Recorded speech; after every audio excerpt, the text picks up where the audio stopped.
আসসালামু আলাইকুম। দীর্ঘ কয়েকদিন পর প্রচণ্ড তাপদাহ, প্রচণ্ড রোদের মধ্যে আসলে বাগানে আসা হয়েছে, কিন্তু ভিডিও করার মতো এনার্জি বা শক্তি পাই নাই আর কি। তো আজকে আবারও রোদ আছে প্রচণ্ড, সমস্যা না, গরমও আছে, তবে তুলনামূলক আজকে একটু বাতাস আছে, এই জন্য বাগানে কিছুক্ষণ দাঁড়িয়ে থাকার শক্তি জোগাতে পারছি।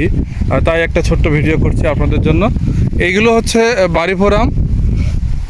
বাড়িভোর মাশাআল্লাহ এবার যথেষ্ট ভালো হয়েছে, এবং শেষ পর্যন্ত কি হবে জানি না। এটা হচ্ছে বাড়িভোর আম। আর একটা যদি বৃষ্টি হয়, একটা বা দুইটা যদি বৃষ্টি হয়, ইনশাআল্লাহ খুব ভালো একটা রেজাল্ট আসবে, সেই অপেক্ষায় আছি। দেখা যাক আল্লাহ কি করে। সব কিছুর মূলেই হচ্ছে আল্লাহ যা করে মঙ্গলের জন্য করে।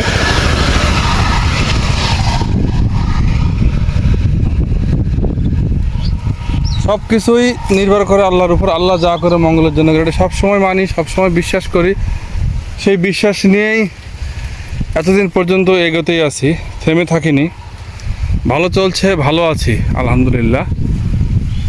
এটা পুরোটা বাড়িভোরে এইবার ভরসা। কারণ হচ্ছে তুলনামূলক অন্যান্য বছরের চেয়ে আম্রপালির ফলন এইবার খুব একটা ভালো না। আম এসেছিল বাগানে, কিন্তু আম অনেকটা ঝরে গেছে। আবার মুকুলের সময় কিছুটা ঝরে গেছে, বৃষ্টির কারণে একটা বৃষ্টি হয়েছিল, এই জন্য ধরে রাখতে পারিনি আমরা গাছে। চেষ্টা করেছিলাম যথেষ্ট, কিন্তু সম্পূর্ণ ধরে রাখতে পারি নাই। এটা যা দেখছেন সবগুলোই বাড়িভোর সাইজ বেশ ভালো হয়েছে। কিছু কিছু তো 150 গ্রাম মনে হয়ে গেছে, বেশিও হইতে পারে, আন্দাজ করতে পারছি না। এটা পুরোটাই বাড়িভোর।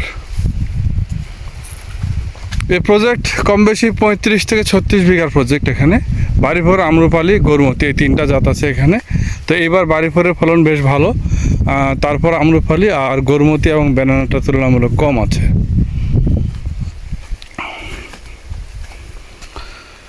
সিজনের সময় প্রচণ্ড রোদের কারণে আমি ভিডিও করতে পারি না, তবে চেষ্টা করে যাই। কারণ ভিডিও করার সময় নিজে তো রোদে পড়ে যায়, সাথে সাথে ফোন সিগন্যাল দিয়ে দেয় ওভারহিট।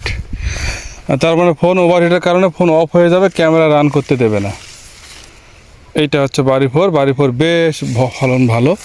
একটা বৃষ্টি হলে রেজাল্ট আরও ভালো হবে।